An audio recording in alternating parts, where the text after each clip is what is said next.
All right, fam. Peace and black power. Welcome to another episode of One-on-One Real Talk Weekly Session with the Not I But We Dream Team, National, International, New Order Human Rights, National Human Rights Organization, broadcasting live every Tuesday, 6 p.m. Eastern Standard Time here on Do Knowledge Radio with the National Chief Strategist, adult hip hop preneur, the man, the myth, the legend, Red Fidel in the building.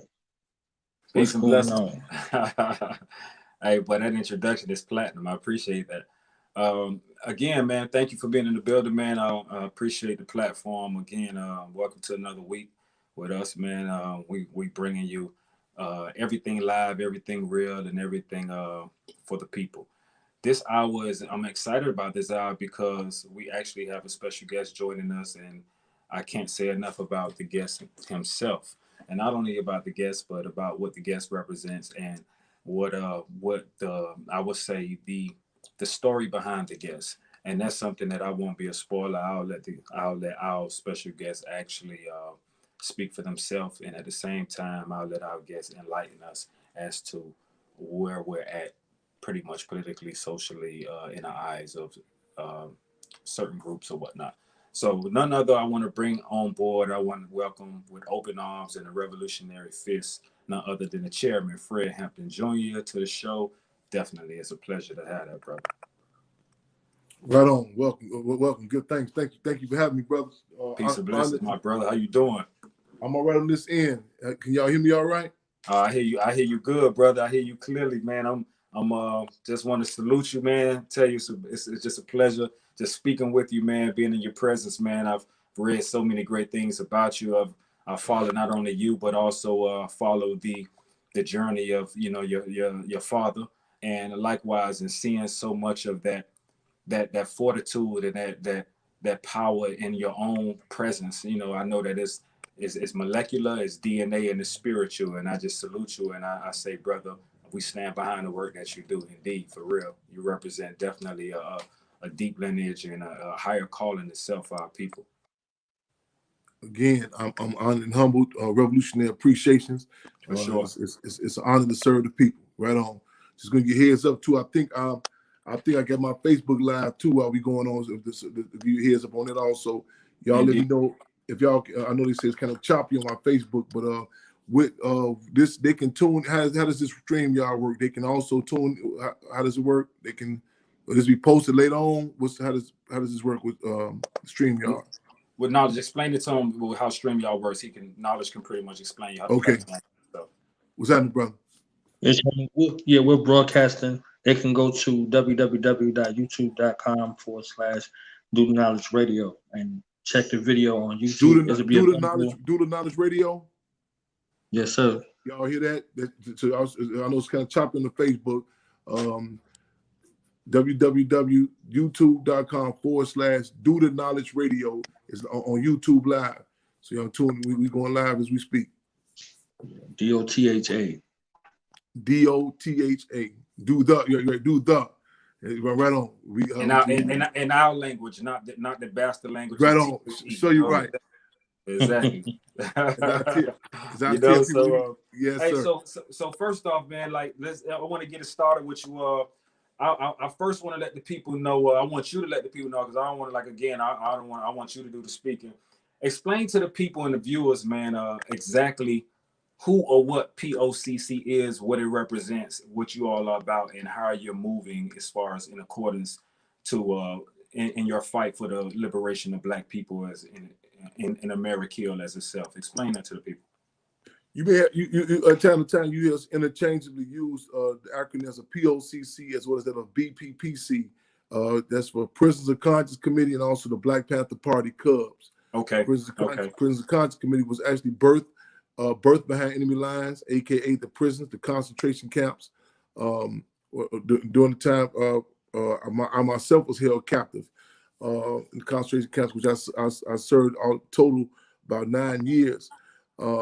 So it was birthed 1994, and again, interchangeably used that with the BPPC and the Black Panther Party Cubs. We one of our main mantras is we're the great grandchildren of Garvey, offspring of Malcolm and the ideological cubs of the Black Panther Party. We say it's a tough act to follow, but the organization is attempting to not only walk in the footsteps, but really the Panther Paul steps. One of the most revolutionary organizations that the world has witnessed, that being the Black Panther Party. Got you. Now, is there a main chapter for the BPPC? It's centralized. It's centralized in Chicago, Illinois. That's the central location. We pretty much been mobilizing and based a lot of our work. We had to relocate a lot of our work right in to tie in with a major campaign we've been working on. That being in the Hampton House, the house that Chairman Fred Hampton grew up in, the actual home. In fact, that's where I'm at right now. So that's located in Maywood, 804 South 17th Avenue, Maywood, Illinois, 60153. I just got an update from some of our forces that we just got the website updated, or excuse me, the GoFundMe updated, because we have a campaign to save and maintain the Hampton House. So it's ongoing work. You know, we got the Save the Hampton House Community Garden. So with that being said, so we centralize right here at the Hampton House. Now, I'm glad you said that. Now, when you say Save the Hampton House, is this something that the city is trying to actually attain, or is it something that you and your family still have rights to? You still own the property? The banks were making it. Was the deal is of after the Chairman Fred had two siblings, older brother and a sister. He was the last. He was a younger sibling. I'm the last surviving heir of the Hampton family, and the house was set to be sold at auction for foreclosure. We have saved. We had got the banks to back up. We want to commend the people, the community for their work. But we still got a lot of homework to do. We got to bring the building up to code. It's a lot of work. Plumbing, electrical, all type of, a lot of work has to be done here. So it's ongoing with the campaign. So we say save and maintain the Hampton House. This is in fact, I'll attempt to take you through like a quick tour during the interview to show you what we've been doing here, and it turned to a museum as well as a community resource center. We have many of our programs, the Triple C's, Children Community Clubs, which is in the spirit of Black Panther Party free breakfast program, the free food and free clothes to get to the community. The Save the Hampton House Community Garden, all that's right here. We're doing it right here. So again, I'm kind of working crazy with this Wi-Fi. We ain't no Wi-Fi at the house, but I'll before we conclude the interview, I'll give you a little visual tour of what's been going on. Okay, sounds great. And I see in 2006 where you all were fighting to get that street named after your father, but the city, I guess, due to the nature of what they deemed his whole movement was behind or around, as far as the cop bashing situation, or how he felt about the cops. I see how the city denied to rename that street after your father. How are you all still pushing for that, or are you still pushing to get that street named after him? We have there's the honorary street sign right there in the corner, Chairman Fred Hampton Way right there. That's every year we have an honorary placing of the street sign on the street that he's assassinated on. Okay. Like a few years back, Most definitely placed a sign up there. That's what's up. It was a political move. It heightened a lot. We every campaign we engage in, whether it be the street sign, the Save the Hampton House campaign, or addressing cases of political prisoners or police terrorism, it's to heighten the contradictions. And that the state made it very clear their position about Chairman Fred, the Black Panther Party. They have not forgotten the contributions of Chairman Fred. In fact, they shoot up his tombstone every year annually. They got streets named in Chicago after preachers, politicians, you name it.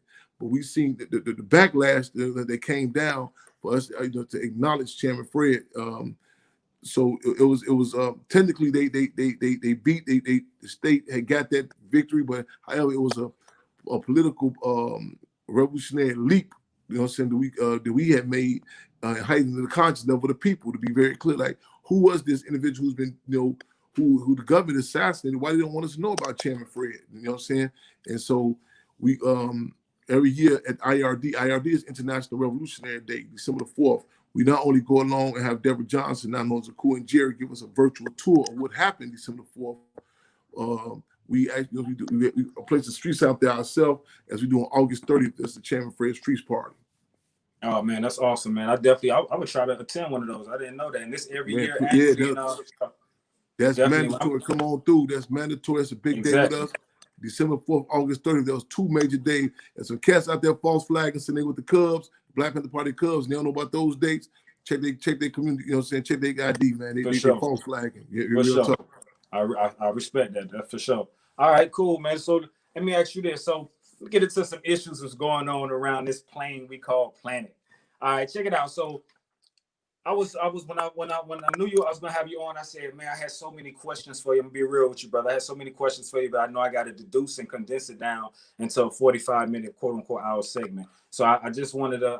I said, what can I ask you? So I was thinking back, and I said, let's take it. Rewind back to the 50s, 60s, 70s, and we can even go to the 80s, where the conditions were a situation where we were enduring poverty, we were doing inhumane treatment of blacks, we were enduring police brutality at that time, and also disproportionate wages, which we're still encountering these days, as well as racism, be it mental or systemic, which is still going on this day. And then when you think about it and fast forward to the time we're in now, we're still mirroring the same ailments and same things we were screaming for back in those times and years. So in your opinion, and your knowledge and in your expert mindset as far as what you represent and what you're about, what is a fundamental thing we can do as a people to restore our own unity amongst ourselves? Because it seems like we're more divisive, more divided now than we were even in the 60s and 70s.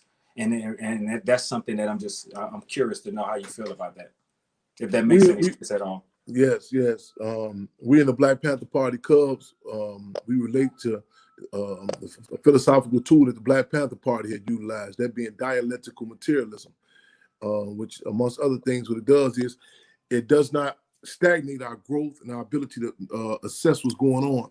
We recognize that things are constantly being born as they are growing. They also dying and disintegrating. The core of the contradiction that you mentioned still remain. You know, so the poverty, the political imprisonment, the police terrorism, you name it. And however, I think it was Kwame Nkrumah, or it may have been Amir Cabral, Guinea-Bissau. I get who can be attributed to this quote, so I get them mixed up. But this quote was, "Neocolonialism is the last stage of capitalism." Again, neocolonialism is the last stage of capitalism. In other words, white power disguised in black faces, and white power disguised in brown faces. And we've been doing stage in the game with that. You know what I'm saying? The Negro elected politicians, you name it. Negroes in high places. Also the facade of freedom. You know what I'm saying? I mean, power. Still, you know what I'm saying? Still mind blowing to me. Like, you know, the amount of resources, you know what I'm saying? I mean, to entertain us, you know what I'm saying, that they have access to. So and as Malcolm X says that America's democracy is an hypocrisy. It's a fraud. It's a facade. And so the deal is challenging that, you know what I'm saying? And also that we challenge it and simultaneously as what Chairman Mao Zedong has said, combating liberalism. You know, so not to come in thinking that we all had the same interest, we're all in the same condition. You know, I say, we say black people out there, we speak French too much at the wrong occasions. We not all together. We don't have, you know what I'm saying? It's during the era of chattel slavery. That was some Negroes that, you know, that benefited. Like even the country this happened in Chirac. You know, a lot of people have an issue with that term. We say, no, we add on to the old saying, which says God created Africans and America made niggas. We add to that the marriage, the machine manufactured Chirac. Y'all forgive me on my face. I've been getting word that they mess with the Facebook. It's real choppy. Everybody been telling me it's real choppy, but no, it's okay. It's okay. And you said something interesting, a term I never heard before, and I like words. I'm a fancy of words. You said dialectical materialism. Yeah, that's an interesting term. Can you elaborate on that? Can you kind of peel the layers on that? Help me. Dialectical materialism is a philosophical tool that we relate to and come, you know, saying, and you know, drawing conclusions. And I mean, people, you know, there are different walks or paths that people may say they relate to. People say they may make assessments based on simply metaphysics. So they may make assessments on, you know, different dynamics. But dialectical materialism, amongst other things, we come to grips with certain dynamics by taking into account history, past events, and logic. You know, in other words, like, you know, let's go for example. We say the term sellout is an overused term in our community. A lot of people, that individual people consider to be sellouts, they really have been consistent. You know what I'm saying? The class contradiction. You know, like we come in, we look at certain individuals, say, okay, what's the past history of this respective class of people? What's the geographical location we're dealing with? What's the past of or this entity? We talk about, people say, well, entertainers are going to be our leaders. We say, okay, let's take a historical account of entertainers. How, have they ever been leadership? You know what I'm saying? That's based on dialectical materialism. It's taking into account past history, concrete, tangible dynamics, as opposed to, well, I like this person. This person means well. What are the ramifications? What are the past history of this here? What, even declared the petty bourgeoisie. How have the petty bourgeoisie historically moved, not just within our respective community, but throughout? So we can look at Korea with the South Koreans, Vietnam, those in South Vietnam. Look at the different dynamics of it to come to a concrete conclusion. Interesting you say that. Now it's that. Now to expound on this deeper, is the dialectical materialism just merely taken into account from observation and applying that observation as far as how you decide to do something, or is it a repeat also of the actions of the history of time? Case in point, let's say back in the day we were marching and protesting. Here it is in 2020, we're still marching and protesting. Would that be considered a form of dialectical materialism? Because here it is, I took an observation of the past. I deemed what I seen in the past as something efficacious and effective to do. So I'm repeating the same process, or is that something else? Great question. Dialectical materialism, it is not, it takes into account that nothing is exactly the same. Things are moving, you may see similar situations, things are moving forward. As they are dying and disintegrating. 2 minutes ago was history. We respect that. But we take it to, that was history 2 minutes ago. So it's not, nothing stays, stays stagnant. I had commented to Ice-T one time. I was on an interview. I said, I got a lot of issues with a lot of things. I said, but one quote you said, I had liked it. He was on the Arsenio Hall show one time, and they had showed an old photograph of him, and people in the audience were laughing. And then he responded and say, okay, what were y'all wearing at around that time when I, when I was performing it? And the audience got quiet because you have to put things in context of time, location, who, you know what I'm saying? It's easy to play Monday morning quarterback and say, oh man, they should have done this. But you have to put stuff in context of location. Even organizing.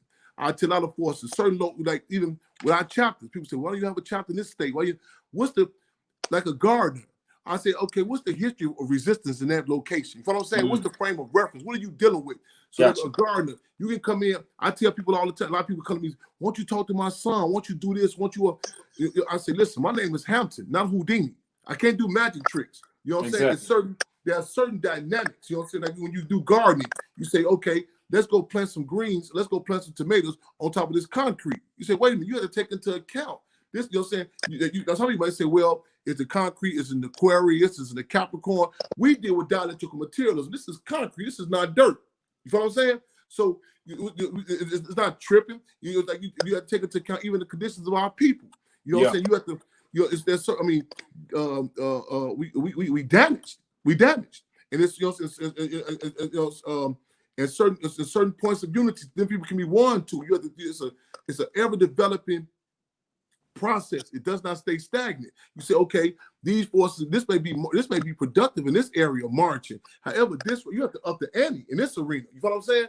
Who are we dealing with? Are we dealing with which community? Or you go something like even with the coalition building. We just had a coalition with some forces with the Fred Hampton House Community Garden, and I was explaining to some forces they attempted to view the Rainbow Coalition in an abstract, nostalgic sense. I said, well, wait a minute.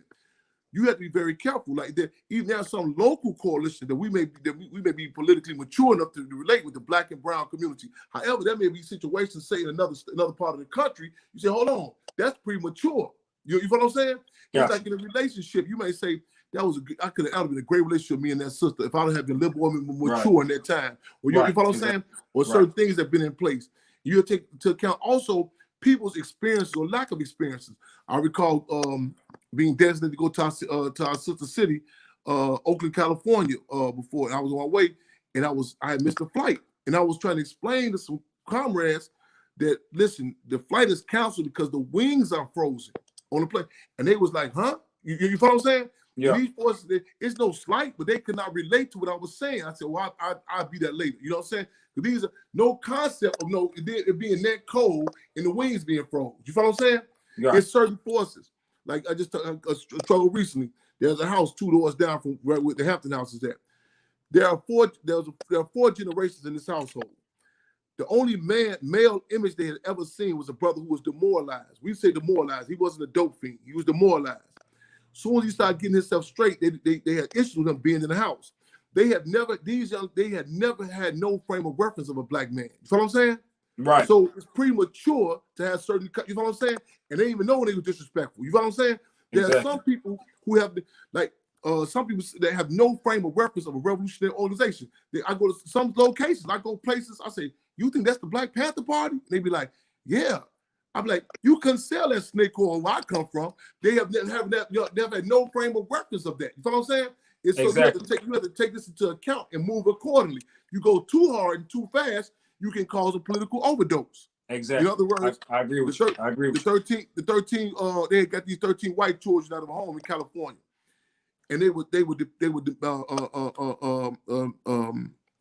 had no nutrition, malnutrition, no food, and some people saying feed them, and the doctor said, wait a minute, they have not eaten. You have to go step by step with the water. You know what I'm saying? So a lot of people have no frame of a struggle. So you have to take that into account. Like, what's the history? When I read books, I say, okay, is this state has they ever seen the Black Panther Party? So and the state does this.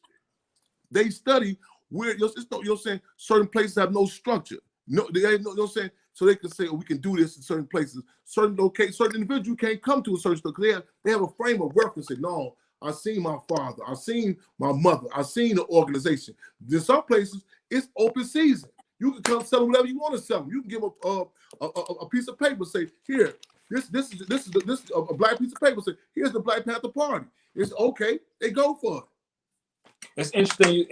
And I agree with you. It's interesting you said something. I took some gems from what you just said. And I want to rewind. I totally agree with you when you say we as a people are damaged. That's something I always promulgate. And I say that, before the healing starts, we got to acknowledge the damage. But then here's the thing that most of us can't even acknowledge or even recognize that damage because we've been operating so many generations on a damaged psyche, on a damaged mentality to where that abnormality is now our normality in our thinking and our perspicacity and how we ascertain things. You feel what I'm saying? So Correct. With that being said, it's interesting you say we're damaged people. So and do you agree as a damaged people that's in the midst of a person, or let's just say a people that's causing the damage or wounding us, do you feel that separation would be more optimum for the healing of the people that are damaged? Even before after this question, I'm going to get this charger and plug the charger up too because I see my phone going to get low. Even with that, we have to, it's like surgery, political surgery. With this scalpel, when I come with the scalpel to do surgery, some people they get defensive. Like, oh, here come that knife to cut me. They defend it. You know what I'm saying? They defend the system. You know what I'm saying? It's hard to do. And some of us, I hate to say it, but it's a reality. There are some of us are damaged to the point of no return. You feel are destroyed. You know what I'm saying? Some have chosen to have a line and say, okay, well, they're gonna ride with Rome.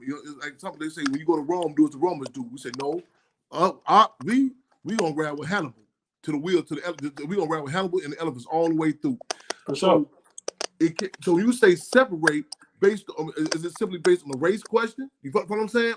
Yes, I'm honestly basing it on the physical and the race question. I'm basing it on the actual us separating, and actually I think that is a separation. Personally, now I'm better interject my own personal opinion and feel this. I guess I feel a separation needs to take place for the healing. I can't see how one can heal continuously being in an environment that's inflicting the damage continuously, repeatedly. Like, let's just say like a water dripping over time, it's going to damage pipes, it's going to break down the city. Case in point, that's happened before. And I think that's what takes place with us in our community in the Merrill in this nation. We're amongst a people that continuously damage us, but yet we're seeking healing. We're seeking some type of, I would just say consolation, but you can't be consoled when you're constantly being injured. So how do you heal yourself without removing yourself? And that's the thing. So I say that, and that segues itself out of this, because in following your father, I realized that your father, like, your father was the first person I heard even coin and mention the phrase Rainbow Coalition. So when I think of Rainbow Coalition, correct me if I'm wrong, when I think of Rainbow Coalition, I think of the homogenization of all races coming together and we fight and we on one accord with such and such. And that's fine in theory, but now I segue myself back to what I just aforementioned when I said, if we're damaged, if we're being continuously injured by a people, do we need to coalesce ourselves with other people in this fight, or do we need to separate ourselves to heal ourselves, to fortify ourselves, that way re-empower ourselves in order to fight for ourselves and be an effective and an equal nation on this playing field of globality? I'm glad you brought the dynamic of the Rainbow Coalition. See, like many other dynamics, the Black Panther Party has been misinterpreted. You know what I'm saying? And I you know, see, a lot of things. A lot of I raised the issue with my mother. I said, you know what? I think we too have been subjective. She said, what do you mean? We take for granted people understand what the Black Panther Party was. There's a continuous effort to hijack and water down and malign the legacy what the Black Panther Party was about. You know what I'm saying? I'm still surprised that people who people think was in the Black Panther Party was never a member of the Black Panther Party. You know what I'm saying?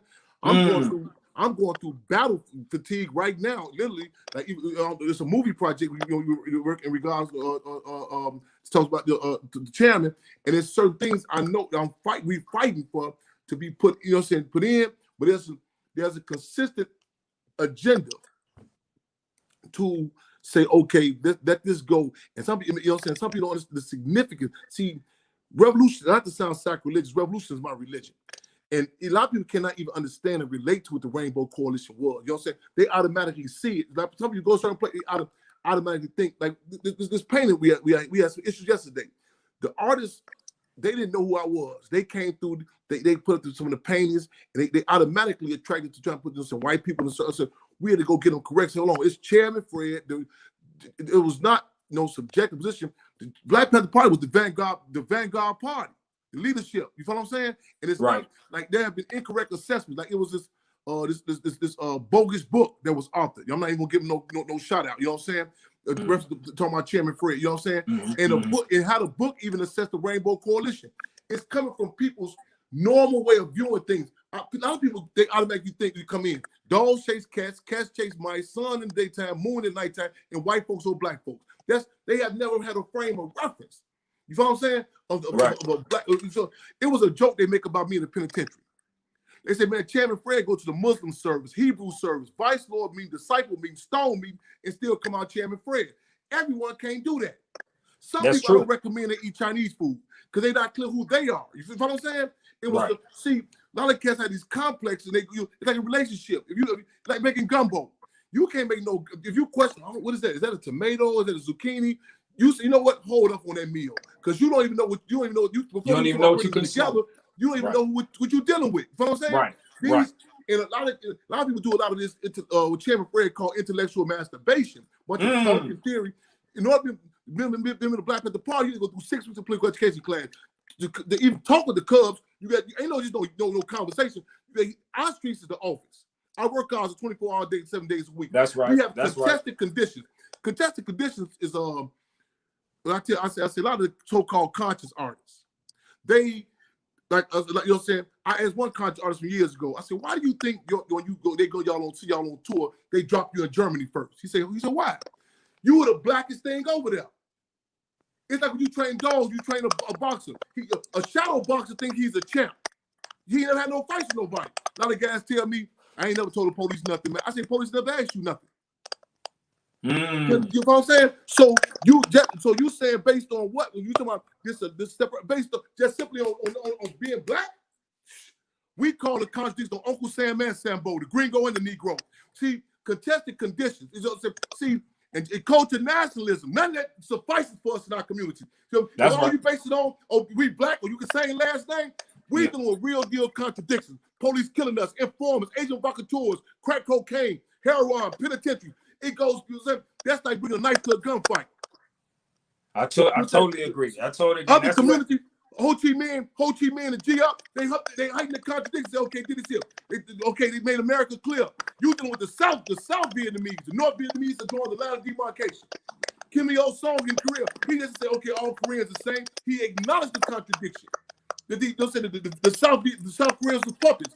We must call the contradictions in our community. Yeah, that's right. That's right. And You know I think that as a conscious community, we don't do that enough. I think we're pretty. Hey, like you said, I'm from the Cub community. I'm not even from the. See what I'm saying? Hey, I told one conscious artist one time. I said, man, you would do some phone sex, you ain't gonna make no real love no more. We out here concrete. Concrete, man. I ain't the chairman. I ain't the little chairman just because I look like I can talk like him. I'm held accountable. Checks and balances. Cross the T's, out the lines. That's what's up. That's what I'm talking about, man. That's powerful stuff, man. I love it. Let's. You plugged your phone up. You good? No, hold on. Let me put in charge it. Do that. Go ahead. Go ahead. Plug you up. Yes, sir.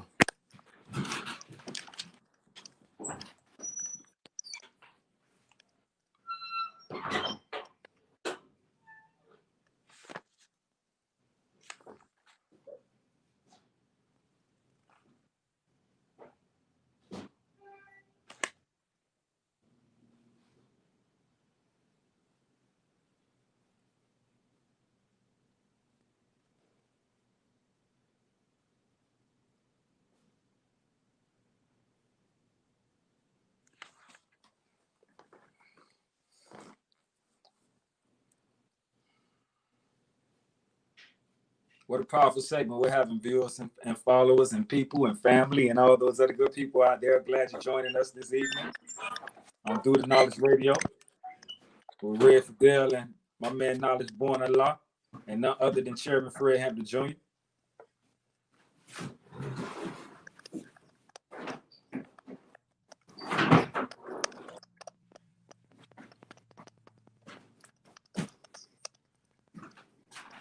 Red, you just take the time you need. You don't got to worry about it. I make it happen on my day. Cool, my brother. You know what I'm saying?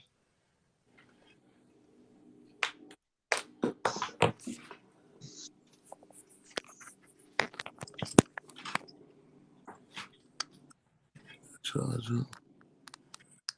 I can't see if it's charging. Nothing. You don't see the light on, Fred? Chairman?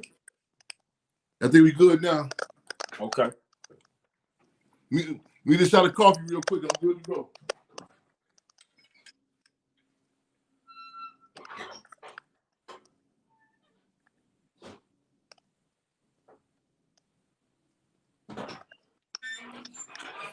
Okay, yeah, I think we good to go. Yes, sir.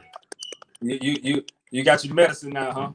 Yeah, get the wake up. Yeah. I got the coffee. Yes. That's what's up. Okay, hey, so let's jump to another lily pad. Now, let's teach some of those who may not know about counterintelligence. Now, during the time of the COINTELPRO, which started, I'm thinking 1956 to somewhere between 1971 and that time period, but I still think they're still actually activated. I think that program is still activated, just probably under another guise or whatnot.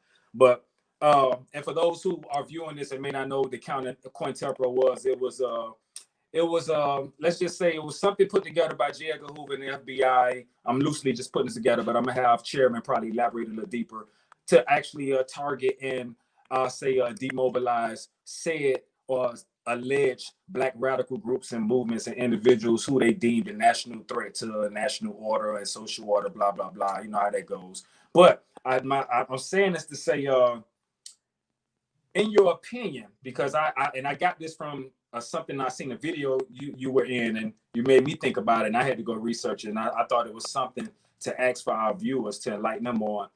In your opinion, who was the true architect, J. Edgar Hoover or William Sullivan? And explain why.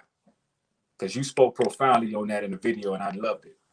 I think, you see, structure is like the architect, because you mentioned that the true architect was one of those two I mentioned, and I loved how you said that before. Technically, the creator, okay, J. Edgar Hoover, the former director of the FBI, they had stated April 1957, COINTELPRO, a program which is created to discredit, demise, destroy, and dismantle any Black nationalist movements, especially amongst the youth.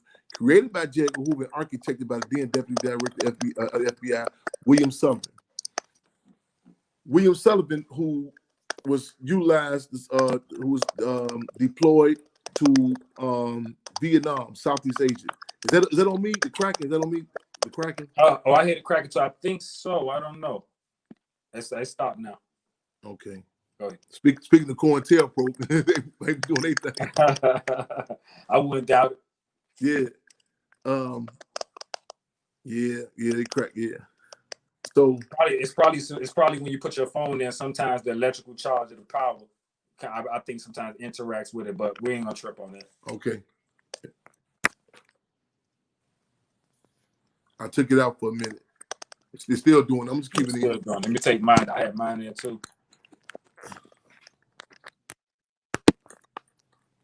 Okay, mine now. Okay. Cool. So William Sullivan, the architect of the COINTEL program, was sent to Vietnam, Southeast Asia to stop their so-called drug problem. The French and U.S. imperialists have bombarded the Vietnamese with dope dens and prostitution houses. William Sullivan was sent over there to stop their so-called drug problem. He returned from Vietnam, Southeast Asia. The black community was bombarded with heroin habits or horse habits. Mind you, Vietnam, Southeast Asia is where the poppy leaf grew at, the raw form of heroin in Karachi. 1978, William Sullivan sent to Latin America to deal with their issues over there. This is on the heels of the uprisings of Sandinistas against Latin America, the Contras, who were employed and backed by U.S. President Ronald Reagan. So when he returns back from that, the black community is bombarded with cocaine, later to be crack habits. And you can look at even you can tie in the time of the NAFTA, North American Free Trade Agreement, later on after William Sullivan with the under President William Jefferson Clinton, and the infiltration, the flooding of the cartel's presence in the states. So I'm saying to say that international policies impact national policies, national situations, in particular the black community. So again, William Sullivan was the architect of that program. Jay, who was the creator, and as you said, I agree with what you said. Though technically that's the date, it predated that. You know what I'm saying? Because J. Hoover, before even becoming a director of the FBI, his career was birthed from being a district attorney from the assault levied at Marcus Garvey in the UNIA. And so as opposed to, they tell us that J. Edgar Hoover was attacking the mafia, all that. That's the real deal was attack on our movements. But yeah, William Sullivan was the architect of the counterintelligence program. And over 90% of it was directed to the Black Panther Party.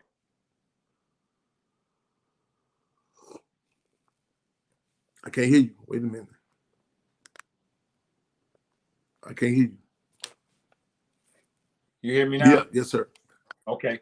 Was William Sullivan also tied in or linked to the whole Oliver North thing when they were bringing the dope in through Freeway Ricky Ross and all that? I believe, in particular, I believe William Sullivan was also connected with that. Hold on.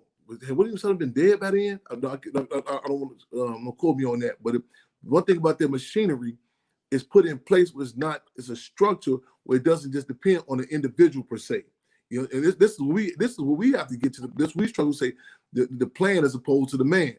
You know what I'm saying? So there's a program that's still, as you mentioned earlier, it's still ongoing. You know what I'm saying? The counterintelligence program. So I'm not sure. I don't know.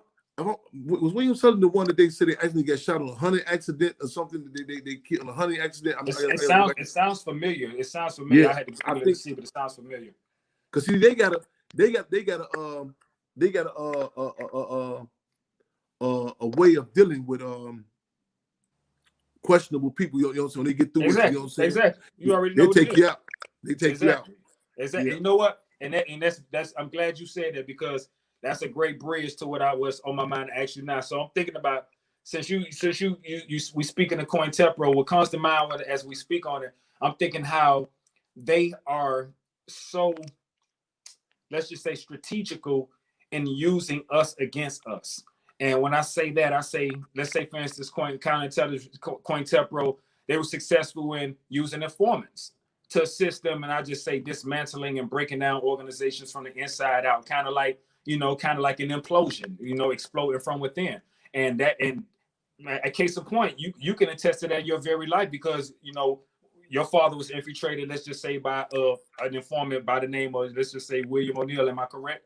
The informant, and pretty much that whole scenario that surrounded that.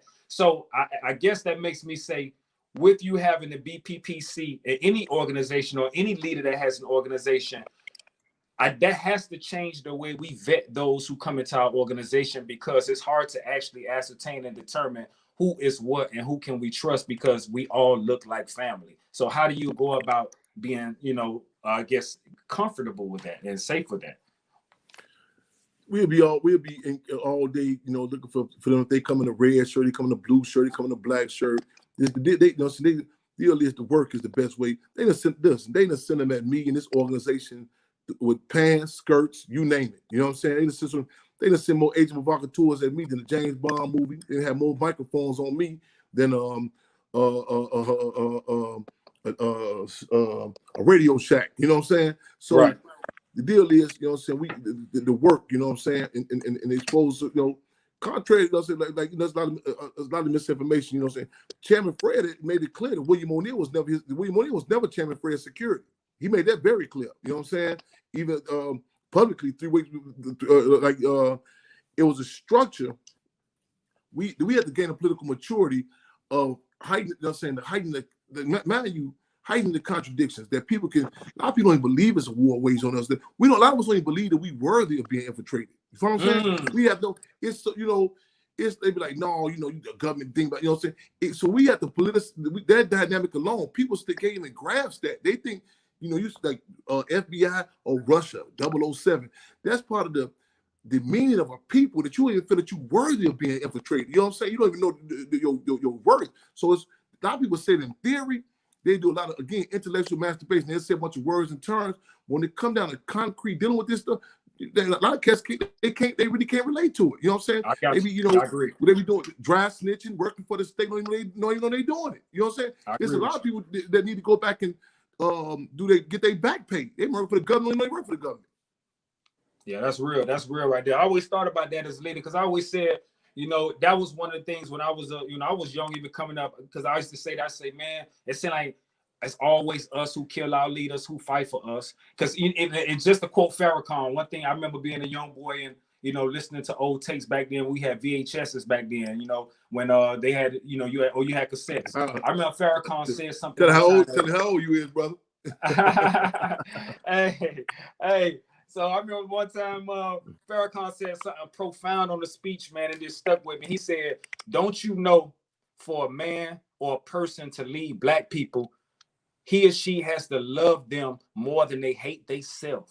And that was so deep to me. I said, because the depth in which we hate ourselves, in order to actually ascend to the height of overcoming the depth that I hate, that's a hell of a flight, my brother. That's a hell of a courage. You know what I'm saying? So to people like yourself, you're soaring in that. You're beating your wings, actually ascending above the depth of the hate for our people. And that's nothing but salutations and salutes to you. You know what I'm saying? So I understand that in theory, and I understand that in action as well. And like you said, not many of us actually have the testicular fortitude to even actually move in that way. And like you say, the actions will show more than anything. People talk a lot of gibberish, but at the end of the day, that's just words spoken, but no actions follow behind.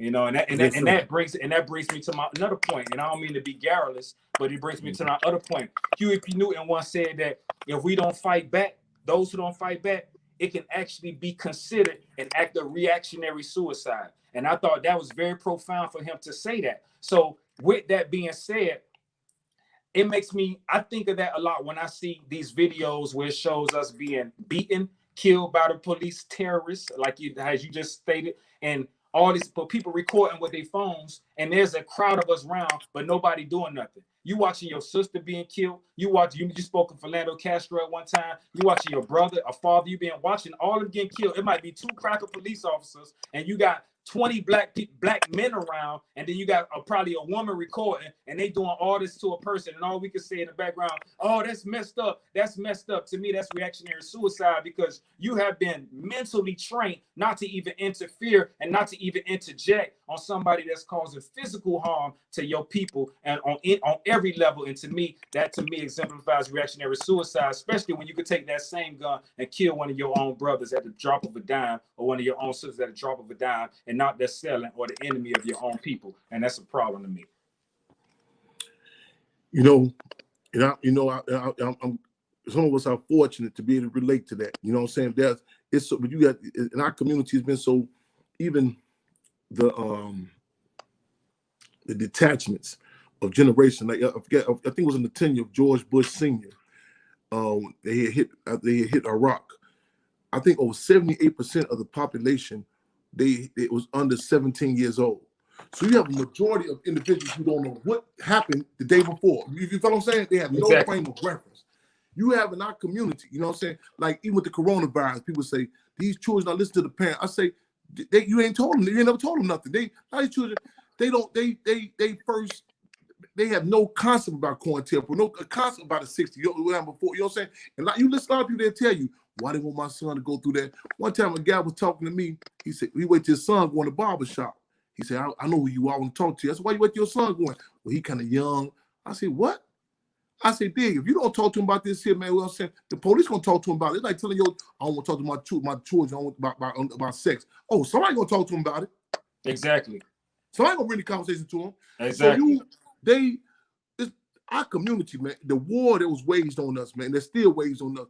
I mean, generation of generation. It's like when Genghis Khan of the Mongolians, when he went through China, he killed certain Chinese and left certain ones laying around. The Black Panther Party, they knew to kill, they knew to lock up. You know what I'm saying? They grabbed certain forces and they done it in a way that was a breaking process. And they raised the runt to the litter up. So here's your spokesperson. And they gave check out Richard Pryor in the show one time when he speak, I think it might be Live on Sunset, when he acknowledges Minister UEP News in the audience. Then look later on how they strategically had him acknowledge Jesse Jackson. That's strategic. You know what I'm saying? These are war tactics. They ushered certain people in our community. You know what I'm saying? And see, some of us in certain conversations, this house, the Hampton House, is across the street from the same elementary school that Chairman Fred went to as a child. Before he was even going to school, before he was 5 years old, some white boys beat his older brother up at their school. He took a bottle full of a wagon full of bottles and dealt with that. So I tell you, don't get the rainbow colors and twisted. He don't get it twisted. Some people try to make him out this old, we all love everybody. don't get it twisted. You know what I'm saying? Like this one little turn. This one he was clear who he was. He called a question. And them children at school, when we got to the Hampton House, we got here. They had turned this to a dope house. Not the children, but the cats. We had the clean house. Them children did not know who he was. We had politicized them children. They started walking. They just said, "Man, we didn't know about Chairman Fred." So it's done by design. So now you talking about why they not jumping in and helping each other out? A lot of them ain't never seen I spoke in this school called Winnie Mandela on Southeast side of Chicago. I was teaching up there one time. So I'm talking. I said, "Man, y'all know who Winnie Mandela is?" They're like, "No, I don't care." So I said, "You got this confused, shorty." Now mind you, they got all the principals talking about Africa, dashikis and lighting candles, all this talk they doing. And I told Shorty, "No, you gonna learn, you gonna respect Winnie Mandela." So Shorty said he tried to raise up. So I said, "Oh, you got the right one." So it's standoff time. He started crying. He said, "You the first man I ever seen in my life." He's 15 years old. Really? Wow. I teared up. Wow. He told me, he said, "Man, they kill people like you, man." I said, "You right." I said, "They kill people like you too. You just talking about two of your guys got gunned down last night." Exactly. I said, they can't kill cats like this though. The legacy, man, bigger than your life. Exactly.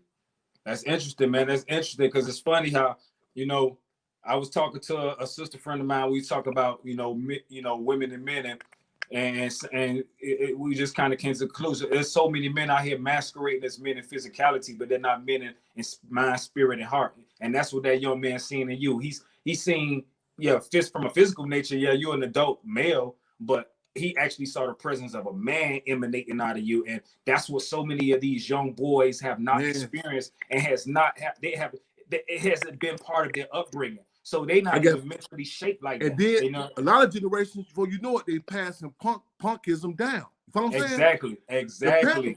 Said, told mom and daddy, "I don't care who you is, I love you. We ain't going for that."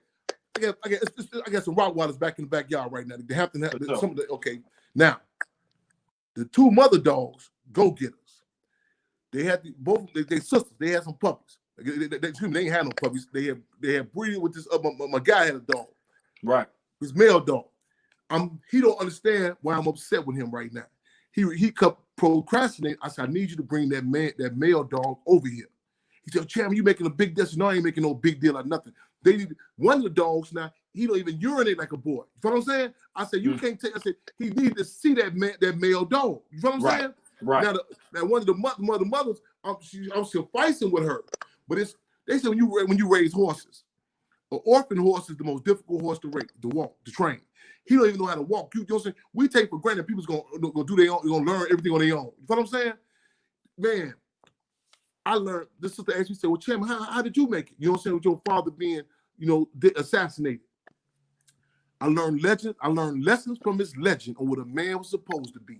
I learned lessons from his legend on what a man. And with that being said, I was able to. I recognize what I'm in. See, I know I'm in our community is like a used car lot. No, excuse me, like a junkyard. You got damaged pieces all over. You know what I'm saying? So I might get these headlights from this brother.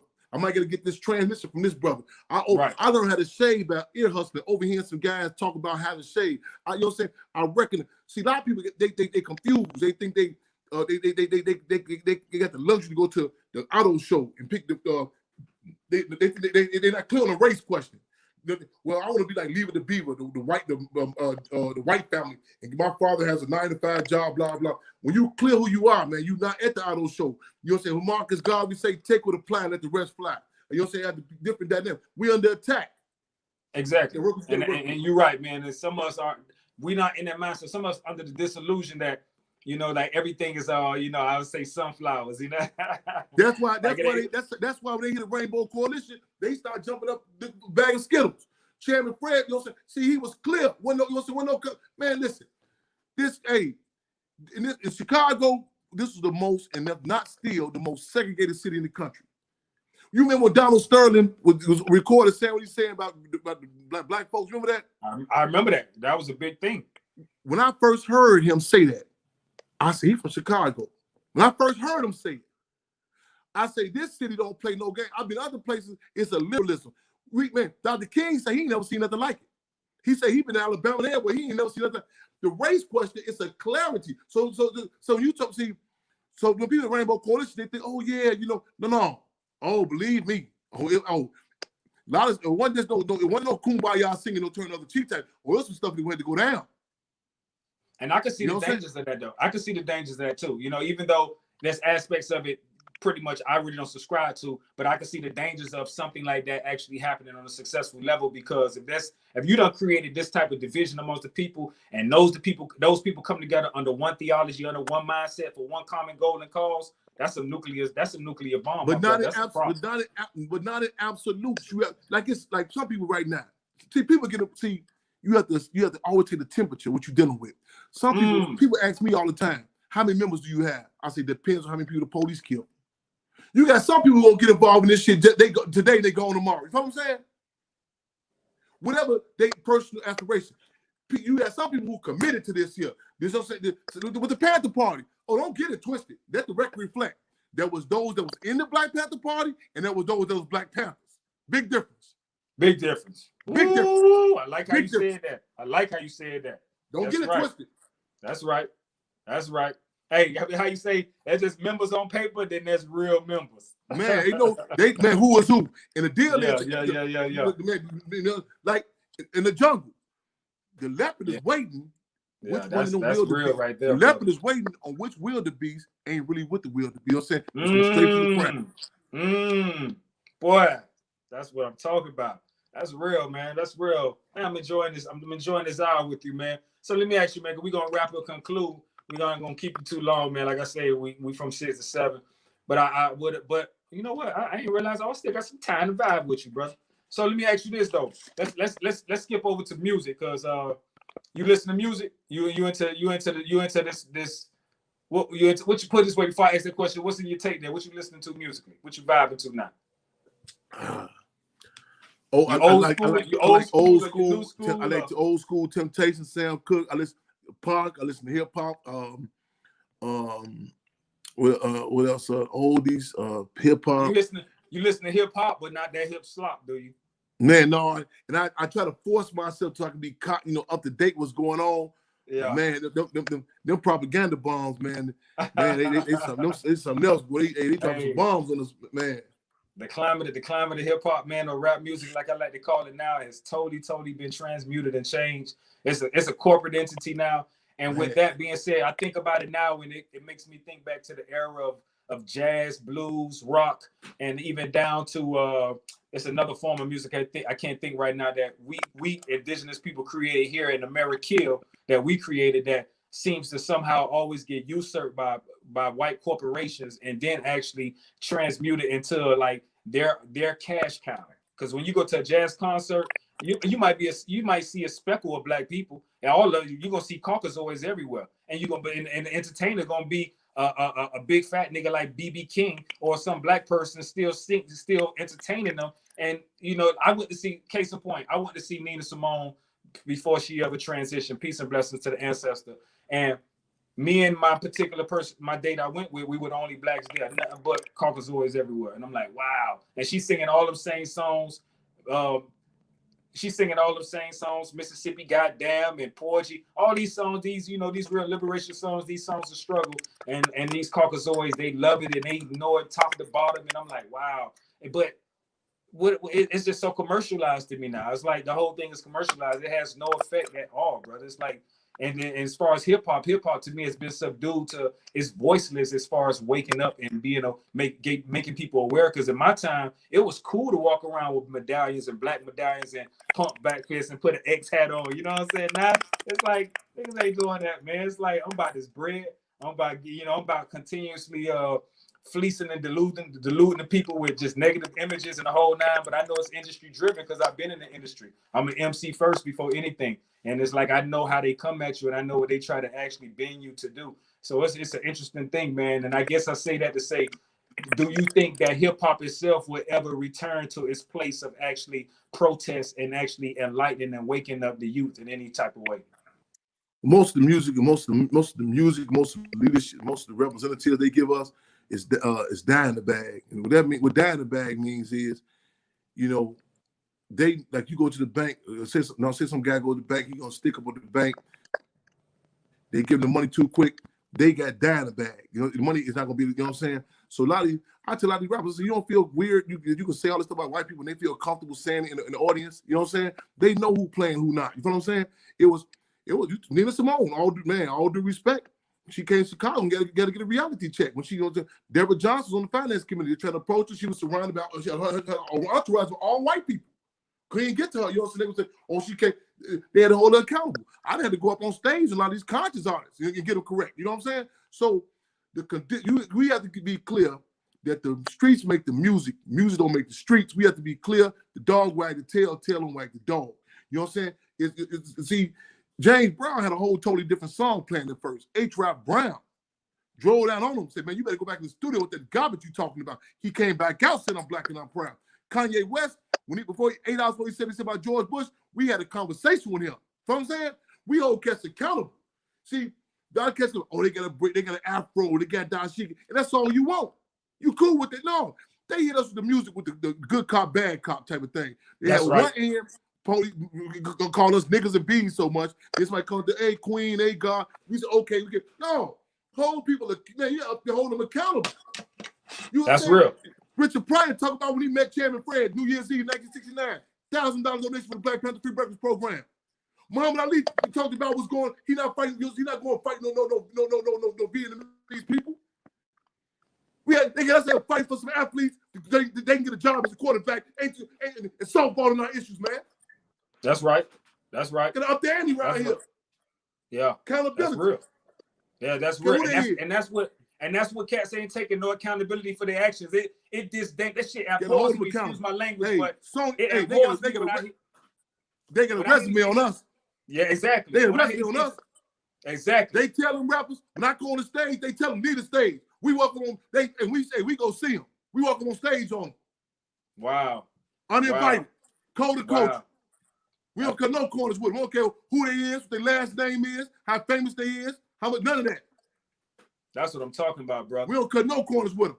That's what I'm talking about. That's what I'm talking about. That's what I'm talking about. Hey, man, this is what I'm talking about. It's wonderful, man. So let me ask you, man, because I'm going to conclude, man, because we got another hour. But I definitely, man, Chairman, I appreciate you, man. I'm gonna definitely, man, you linked, man. We link for real. I want to speak to you outside of this too, because I want to see what I want to definitely get some more insight as to what you got going on and what you're doing, man. It's it's just awesome just speaking with you. And in closing, or lastly in closing, to conclude, let me ask you. I'm trying to think inside my mind how can I even present this? If you had to imagine, or I would just say your dream, or ideally, what would freedom and equality look like for you, for us in America? Your ultimate. I mean, I know that's kind of like I know that's kind of imaginary, but just I'm curious to know. Self-determination. So, you know what I'm saying? A lot of people say we got that. We ain't got that. Every one generation said we told you're gonna be a football player like O.J. Simpson. You're gonna be a basketball player like Michael Jordan. Next generation you're gonna be a rapper like Nelly. We're told directly in there what we can say, what we can do. We have code words. Even talk about our pain. You know, so we have every time we address the issue, we got to water it down for somebody else. You know what I'm saying? Bring in some other, code word. All this. One good thing about this stage in the game, Emperor has no clothes on. That's right. If you're not clear, Trump ain't cut no corners. You know what I'm saying? That's they right. force you to call the question. So just to at least acknowledge our pain. Other communities, they acknowledge it. Man, Nazi Germany, you don't hear them debate it. They say, man, these are ghettos. You know what I'm saying? They tell you who created the ghettos. They got us thinking that we created the ghettos. You know what I'm saying? Okay. Other communities, they tell you propaganda bombs. They call love and hip hop. They love hip hop shows for us. Man, if that's no cup of tea, you know what I'm saying? Go do that. That's so be it. We want self-determination, man. That's right. And what they call that Coochie Chagalia all day. You know what I'm saying? We gotta have self-determination. Real talk, gotta have it, man. Exhaust. I appreciate it. So look, man, let the people and the viewers know where they can reach you. Really, can I slide in a question give real out your quick cash before we app go? again. Huh? You said slide a question in real quick before we go. Oh, okay, cool. Yeah, go ahead, my brother. All right.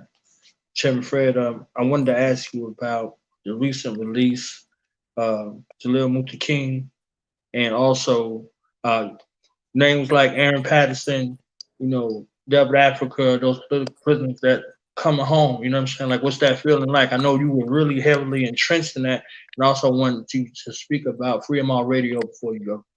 Yes, indeed. Right, it's a shot in the arm for the victories. Jalil with King, and Patterson still held captive, and so many others still held captive. We lost Deborah Africa. We was able to get back on the streets before, we lost them. The system that killed so many of us inside behind those walls. We commend and the victories that we've gotten, but as ministers, the revolution is never satisfied. We hold fast in our position, free them all. You know what I'm saying? From the juvenile detention centers and to the women in the concentration camps, the Sundiata Colas, the Mumiabu Jamals, Rochelle and Q McGee. You know what I'm saying? Your brother, sister down the street. And some people say, well, I can't say free them all because I know some people deserve to be in jail. We say, well, the Marines say, kill them all, let God sort them out. We say, free them all, let the people sort them out. Oh, Free 'em All Radio. Free 'em All Radio. Every Wednesday, tomorrow, we've been offline for a minute, but it's back at 6:30 p.m., 8:30 p.m. Central Time. They can Google it. It's free. Like y'all said, do the knowledge. We say free 'em all. Free EMAL. Free 'em All Radio. Free 'em All Radio. Yeah. Okay. Free 'em All Radio. Is that .com, Chairman? It's.com. It's a blog talk radio. It's gonna be, okay. It's gonna be on FaceTime. It's gonna be on Facebook on my so intellectual radio tomorrow 6:30 p.m. Yeah, Free 'em All Radio. Got you. Okay, cool. You got anything else knowledge? I think the last question I wanted to ask before we go, I know you spoke about the movie that's coming. I wanted to ask about the legacy of the Hampton family. Like, how do you really want people to see, like, what's the biggest takeaway you want people to know about the Hampton legacy? Chairman Fred Sr., Mama Kua, that warrior, Queen Mother, and yourself and your legacy as a whole. We dare to struggle, we dare to win, and it's like I said, we also work on an independent documentary on myself called The Chairman. We'll keep y'all posted on that. It's one bogus movie that we're going to expose to Chicago 7. That, you know what I'm saying, they got somebody playing the chairman. They have not talked to us or nothing, so we're going to be going full force exposing that, you know what I'm saying, Aaron Sorkin and that whole piece, you know what I'm saying. They're supposed to come out today or tomorrow. So we're going to be exposing that full force. But again, regards to myself, I say, and Mother Cool and Chairman Fred, I feel fortunate to have fallen from the tree of 2 freedom fighters, Chairman Fred Hampton, also Cool and Jerry, from, you know, Deborah Johnson. And we say, dare to struggle, dare to win. If you don't dare to struggle, then damn it, you don't deserve to win. Also, the website is coming up, the Hampton House, Save the Hampton House. Go to GoFundMe.com, Save the Hampton House 51. Yeah, Save the Hampton House 51. It's the GoFundMe. Now they just redid it. And a website is coming, the Hampton House. All right, I got you. Say the Hampton House. Okay. You say the Hampton House 21? No, 51, because last year was the 50th year. So now Okay. the new one is GoFundMe, Save the Hampton House 51. Cash app is Save the Hampton House 50. That's the cash app. Save the Hampton House 50. Okay, got you. I got you. Cool. All right. That's a wrap for us, man. Are you good, Knowledge? All right.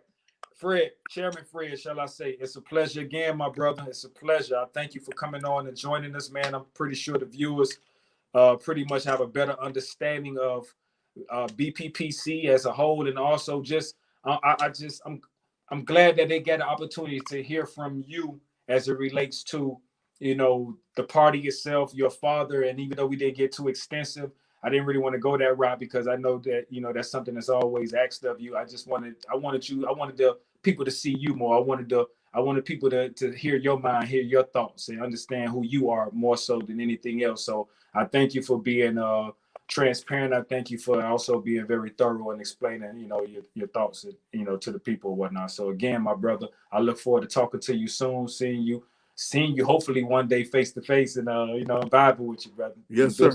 And do see. I look forward to it. Yes, Thank sir. y'all, Yes, brothers. sir, King. Yes, sir, King. To the next Peace and episode. Salute. Salute.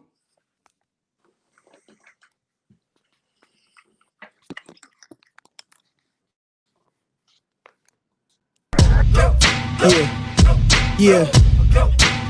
Now we gonna tell them that in front. We tell them like this, yo. I'm an African. I'm a African. I'm a African. I'm a African. Yeah, y'all like that? No more. This man's mind is open. I'm an African. I'm a African. I'm a African. I'm a. Let's get And back that to the motive gritty is best developed by recognizing the common enemy.